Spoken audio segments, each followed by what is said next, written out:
क्रमांक 145. कवितेचं शीर्षक आहे गाव सोडले होते. बिनधास्त उभा तो वाडा हळहळणारा, बिनधास्त उभा तो वाडा हळहळणारा, वर पिंपळ थकला तेथे सळसळणारा, वर पिंपळ थकला तेथे सळसळणारा,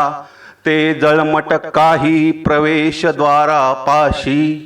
तृण उंच वाढले बिलगे तरुपर्णाशी,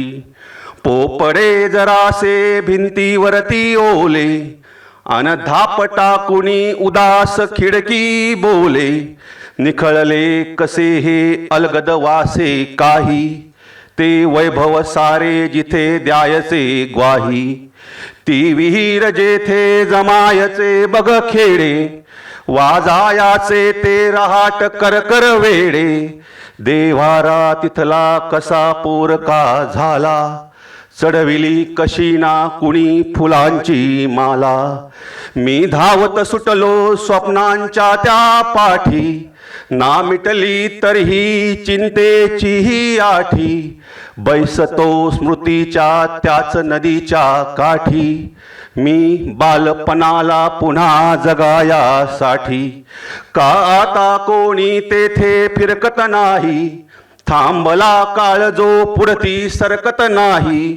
ते काळ स्मृतींचे किती लोटले होते, ते काळ स्मृतींचे किती लोटले होते, मी शांत सुखाचे गाव सोडले होते, मी शांत सुखाचे गाव सोडले होते,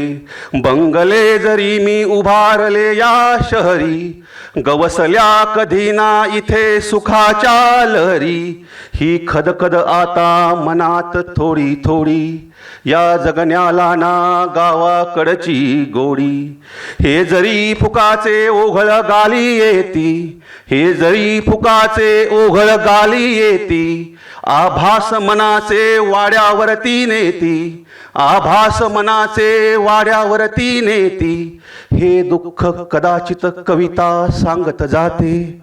हे दुःख कदाचित कविता सांगत जाते, शब्दातून माझे शैशव रांगत जाते, शब्दातून माझे शैशव रांगत जाते. धन्यवाद.